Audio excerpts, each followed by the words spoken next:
Hi, I'm Dr. Vidushi from SuVi Hospital, Kota, Rajasthan. And in this video presentation, we share some thoughts regarding the career options that are available for young ophthalmologists in today's age and how does one go about choosing them. This is a collection of thoughts taken from our course at the recently held All India Ophthalmological Conference, the annual AIOS meeting at Agra in February 2014. And we'll be discussing some of the issues that we need to focus on when choosing a career for oneself and the different options available in the government setup, the private practice setup, as well as the overseas options. I hope you enjoy these presentations, and please do get back to us if you have any feedback or suggestions. We would love to hear from you about whatever you have to say or any thoughts that you have to share. Thank you so much. Hi, I'm Dr. Vidushi from SuVi Hospital, Kota, Rajasthan, and this presentation on career choices for young ophthalmologists today has been taken from our presentation at the All India Ophthalmological Society annual conference held at Agra in the month of February. Like in any other field, in the ophthalmological field also, decisions can be very tough for a young ophthalmologist fresh out of residency, and there are many options that can confuse, and it may be difficult to choose the right path for yourself. I'll try and give you an overview of the various options available for young ophthalmologists today through this presentation. Now we all know that change is all around us. Everything around is changing. The technology that we use in the medical field and as also the ophthalmological field is changing and changing very rapidly. The practice patterns are changing. The patient profile in society is changing. The patients are becoming much more demanding. And amongst all this change, we as doctors are also changing. Our lifestyles are changing. Our life priorities are changing. Most of us today want a better work-life balance.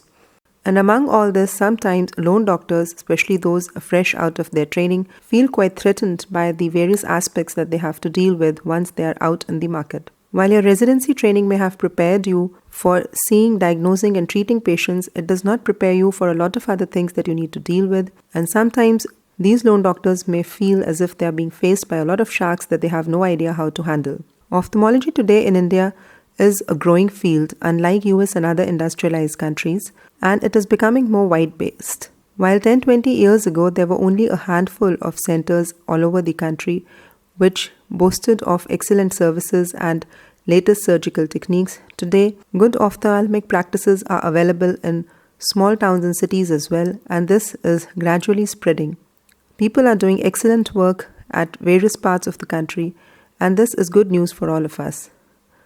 Private health expenditure in this country has been growing steadily at about 12.5% per year since 1960-61, and it has also been calculated that for each 1% increase in earning, there is a 1.47% increase in health spending. So this augurs well for everyone who is attached in a way with the healthcare services or industry.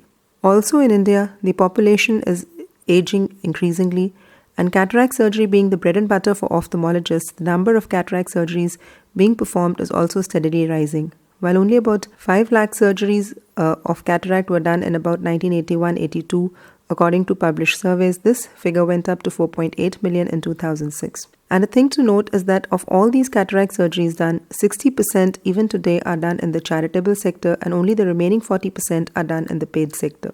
So amongst all this change, what is relevant for the youngsters is that there are many ways and many career options that are available for youngsters once they're out of their training. You could join an academic institution either in the government setup or some of the good setups that are available in the non-governmental sector either as trust-run centers, or you could join the government service at various levels. For example, you could join one of the regional institutes of ophthalmology or a medical college, etc. You could start your own individual private practice, which even today is what most ophthalmologists end up doing. Or you could consider a short or long stint overseas. Or you could go for a group practice, which is becoming the latest buzzword in the ophthalmic practice. Or you could join one of the many emerging corporate chains of eye hospitals. Or you could join a charitable institute. Or if you are fed up of ophthalmology in general, you could also consider doing an MBA course. And who knows, you might actually be heading all your peers by becoming the head of the institution. Now, if you join an academic institute, you will have an intellectually stimulating atmosphere. You will get to see a challenging mix of cases and not just the rich man's ophthalmology or the bread and butter ophthalmology of cataract and refractive surgery. You will have access to latest equipments and opportunities to keep learning. And along with all this, as compared to private practices or individual private practices, you will also have freedom from day-to-day management hassles that you have to deal with. Also, in these institutions, you'll always have colleagues as a safety net if you ever get into trouble. If you join one of the medical colleges, again you will have an academic atmosphere. There are opportunities to continuously keep learning and training, and there are many people who enjoy doing exactly that. Again, you will be seeing a healthy mix of cases, a whole variety of cases. You will have job security and stability. Also, we must admit that there'll always be a certain prestige attached to being called a professor. However, the infrastructure available in medical colleges is very variable across the country, and some of the medical colleges may actually be very frustrating to work in. So we have to be very careful which medical college we are joining and whether we will get job satisfaction there. And also, there'll only be a limited financial growth. Some medical colleges may allow limited private practice. And this is all about the medical colleges in the government sector or the better run medical colleges. The private medical colleges which provide good infrastructure etc. are very few, and you can count them on your fingers, but those that are good will also be offering the same privileges. Then you could join a government job, and with one of these jobs you can actually serve the needy population which needs your help at various levels of the government healthcare system. Initially, you must try to get into a place where you're not alone, because dealing with patients in a government setup with limited infrastructure and technology can sometimes be difficult, so it is good to be at a place where you have a safety net available. Again, the facilities available in these government jobs may be very variable from state to state. For example, we have a civil hospital in Ahmedabad which has many subspecialties in ophthalmology and is doing excellent work. And I know for a fact that many patients from Rajasthan go to the civil hospital Ahmedabad to get their surgery performed without spending much money. But there are many other places which may not have very good infrastructure. Again, in these government jobs, there'll always be the problem of dealing with government red tapism and political interference. But all in all, joining a government job is a good option for a relaxed, laid-back life with job security. If you enter into private practice, you have a far greater autonomy. You obviously have a huge potential for earning much more than what you would ever earn in the academic institutions or in government service, but this potential is not necessarily always realized. Whether or not you're able to realize that potential will depend on a lot of factors. Earlier, it was considered that joining a private practice or having your individual private practice will mean that you do not have access to the latest technology, as it may be financially prohibitive. But now technology and the latest gadgets and prestige are also available in the private practice with more flexible financing options. The opportunities for growth in private practice are linked to your skills, your hard work, and your social skills. The opportunities for growth in a private practice are linked to your skills and hard work, and not abstract factors like getting along well with your boss, as may happen in some of the medical colleges, etc. In a private practice, if you start with having your own complete setup, then you need a lot of money. There will be an initial phase of struggle where you will have to struggle not just financially but also to try and establish your practice and get patients coming to your place. However, despite all the struggle and financial problems, it is a doable option, and even today, most ophthalmologists end up starting their own private practice. The other option is that you could start your own outpatients clinic and you could join another hospital in your city to do your surgical work, which is a good trade-off without investing too much into your own complete setup. Or even in the private practice scenario, you could join a group practice.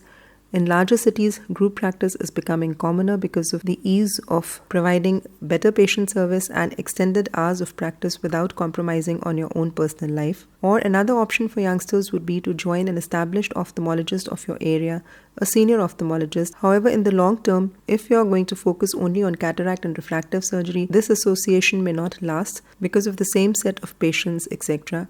But if you can start your own subspecialty, which will add a certain value to the established ophthalmologist, then the association can run long term. Now, coming to solo practice, which is what most ophthalmologists end up doing by default, there is nothing wrong with solo practice. Some of the greatest ophthalmologists we know all over the world have essentially started off as solo practitioners who may have later employed other doctors as their practice grew in size. In a solo practice, you do not have any conflicts with your partners because whatever decisions you take are entirely yours. And depending on the hard work that you are willing to put in and your skills in handling patients, you could achieve a huge success in a solo practice as well. Now, group practice is something that is becoming very attractive to youngsters today. It is something that everyone talks about, but there are very few role models available of successful group practices which have lasted for a very long time. The best kind of group practices can be opened by a fresh out of college group of 2 or 3 ophthalmologists who have a similar kind of training, similar fear of starting a new practice, and would probably able to get along better at this stage. Group practice is becoming a more attractive option today because there is an increasing hesitation among youngsters to hang in single and start their own de novo practice. And we must remember that while it is easy to start a group practice and the advantages seem obvious to everyone, the trouble lies in being able to successfully run a group practice for a long time without letting our ego hassles come into way.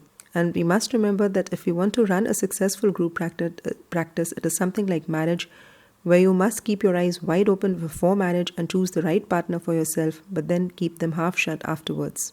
Now, charity is very well established in the field of ophthalmology, especially in cataract surgery. However, most of this charity today is monopolized by NGOs, and there is a need for ophthalmologists, especially perhaps societies like our ophthalmology societies, to form our own charities. This may be able to provide youngsters with a better work option as well as the much needed experience that they look for. And joining one of these charitable hospitals or charitable services will be very good for gaining further surgical experience for young trainees. There may not be much money in the charitable work, but many of these charitable eye hospitals have their own large campuses and a well-established setup, and they offer you a comfortable life. But if these charitable hospitals are in remote areas, etc., it may be difficult later on to settle in one of these hospitals for long term with your family. Now, many corporate eye hospital chains are now entering into the market, and they're opening more and more centers all over India. They hardly have any problems with money. Many of them run on a lot of incomes from other sources. These corporate eye hospitals provide doctors good work-life balance as well as good money. You do not have any non-clinical responsibilities. However, the system of work in a corporate hospital is such that you have to sometimes work like industry in at least some of these hospitals, and you may be given targets et al. That you have to follow. Counselors may sometimes become more important than doctors because the bottom line is to attract more patients for surgery. And even though there is a lot of fear amongst individual practitioners today that corporate eye hospitals opening in more and more cities may become the dominant way of eye practice, at least till now, corporate eye hospitals are not a threat to even a small unit if the small unit is run efficient. However, the youngsters will do well to remember that to be successful in the hierarchy of corporate eye hospitals, you have to be an excellent surgeon, and therefore, if you have not had adequate surgical training, you may not have much future growth in these eye hospitals. The doctors who are maximum in demand are those that can perform excellent surgery and give excellent results, as the patients in these eye hospitals obviously have high expectations. So it is best to join once you have had a certain level of surgical exposure. The next thing that is being talked about more and more often is mergers and acquisitions.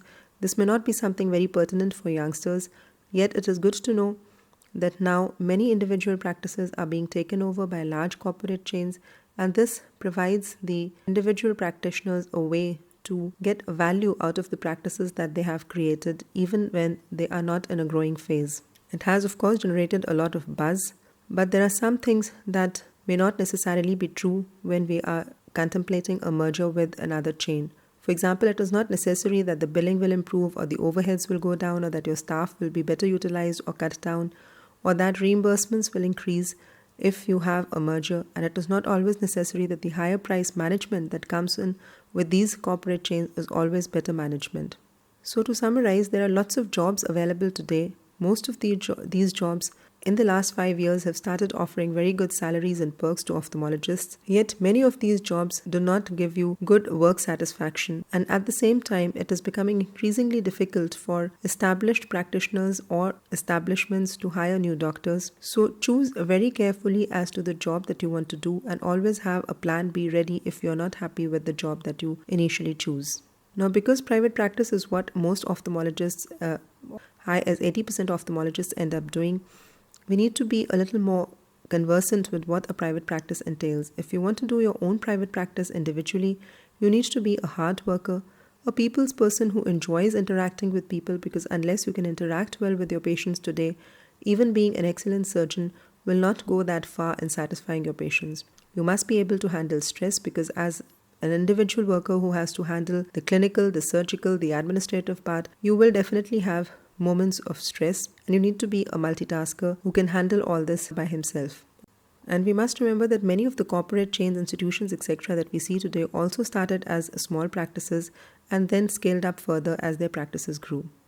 Now, if we do decide to open our own private practice, the first thing to choose is where to start. You must remember that wherever you start, you will need an initial referral base. So hometown is an obvious preference, because many people in your hometown would know you and your family and would give you that much needed initial referral base from which you will get your patients. Smaller towns and cities today are some of the best potential markets, because they are not yet saturated with lots of ophthalmologists, and yet they do have the paying capacity now to be able to afford the services of excellent surgeons asking for their fair surgical fees. However, in a bigger city, if you start your private practice, you will have more options later on, like for expansion or collaboration with other chains, or sharing with other doctors, or merger, etc. However, when you choose where to start private practice, you must keep your family concerns in mind, because it is not easy to keep on shifting base from one city to another. So whenever you choose, think of the larger interest of your family, your future family, and the needs that may arise from your family later on. One of the most important things in private practices today is to build a good team. You must get good quality supporting staff, because there is a lot of work to do now: insurance, tie-ups, marketing, providing good 5-star services to the patients which they start demanding. So therefore, you cannot do it all alone. Get good quality support staff, use them well, pay them well, and make them assist patients at various steps so that the satisfaction levels go much higher. Build a good team and learn to delegate your work. You may be an excellent surgeon, but unless you have good staff that can keep the patients happy and make them feel cared for, the satisfaction levels will not reach as much as the patients expect from doctors these days. Another peculiar problem that we see in our country is succession planning. Most of our senior ophthalmologists have built their practices, and now they want to turn it over to their sons and daughters. But not all children today want to get into the shoes of their parents, and even those that decide to take over the practice from their parents do not always have it made. Patients may not necessarily choose them automatically. But practice buyouts is something that is just starting in India, and again, it is only the large corporate groups that are able to afford these buyouts. Solo ophthalmologists cannot afford a practice buyout. So for a young ophthalmologist, this may be another good option. You can see if you have a senior ophthalmologist in your area who's about to retire, whose children may not be keen to join that practice. That is a place where you're likely to get not just a good initial referral base, an initial set of patients, but also a good future ahead. Now, in private practice, marketing is becoming important. It is no longer considered an ugly word. It is controversial whether it is against medical ethics or in the change scenario. But something that we can do is in-house marketing or internet-based marketing based on websites, social media, etc. Now, this kind of marketing is only to make people aware of the services that you provide. And with the entry of more and more corporate chains into the field of ophthalmology, marketing is becoming inevitable and perhaps unavoidable. However, must remember that false information in any kind of marketing is completely unacceptable and will never get you good results in the long run at all. Now, the good thing to remember about the changes in our country is that economic growth is really happening, and it is happening today in smaller cities and towns. And there are less ophthalmologists who are inclined to move in these cities. Practices are becoming more widespread. It is not just 20% doctors doing 80% of the work. More and more good doctors are available that are doing good quality work, and therefore it may be pertinent for the huge number of ophthalmologists that are being trained every year to be able to start practices in new areas near their hometowns, provide good service, as well as have a good and successful private practice. If we talk of ophthalmology practice, we just cannot ignore the role of industry. This role of industry is becoming more and more important. And it is not just a role that is restricted to sponsoring or shaping opinions. Today, the industry has their own opinion leaders. These opinion leaders are shaped by industry, and there is too much push for a new technology. This is something that we have to learn to deal with. We must be very careful as to the technology that we want to choose, and we must learn to negotiate to get the best price and the best equipment that is suitable for our kind of practice constantly. The most important thing is to choose what suits you and your personality. There is enough space for everyone in the market. Do not feel pressured by trends that seniors or leaders would tell you. For example, there are people who will tell you that in the next 5 years, if you do not join a corporate eye chain, you have no future, or that individual practitioners are going to be finished in the next 5 years, etc. But in a huge and diverse country like ours, there'll always be space for everyone, and these kind of predictions are unlikely to come true in the next few years. But whatever you decide to do, whichever option you take, you must remember that today's age, good training is an absolute must. And the sooner you get this good training, the better for you, because postponing it for later is not a good idea ever. So concentrate and invest in getting the best possible training that you can. Once you have a good training and you are a good surgeon, work will come to you and you can excel in any option. But without this cornerstone of good training, you may not be able to do well in any option. And concentrate not just on continuing medical education, but on continuing professional development, which will include many aspects like better handling or communication skills with patients, how to keep your patients satisfied and happy, how to provide them services beyond just doing good surgery, how to plan your finances very well, etc. Personally, I would recommend that once you are doing your residency or just after your residency, spend some time whenever you can to visit private practitioners, academic institutions, and specific workplaces so that you get a first-hand experience and feel of what the work is like in these places, and you can choose as a better informed person, and you can also be aware of the areas that you need to concentrate on during your training. Also, while you're doing your residency, it is very important to get to know your seniors, your alumni. This is going to widen your horizons, and this is what will help you if you really want to do good work after your training. Especially if you want to have a stint overseas, it is your seniors and alumni who will give you the much needed information, guidance, as well as help. So build a good network, get to know more and more people, and that will stand you in good use later on. So there are lots of options available. There will be some limitations to every option, and success comes from making the best use of what you have. But always remember that in the end, the ultimate aim to choose the right career option is to be happy. And also remember a quote that the trouble with the rat race is, even if you win, you're still a rat. So as long as you're happy doing what you are doing, you have made the right choice. Thank you.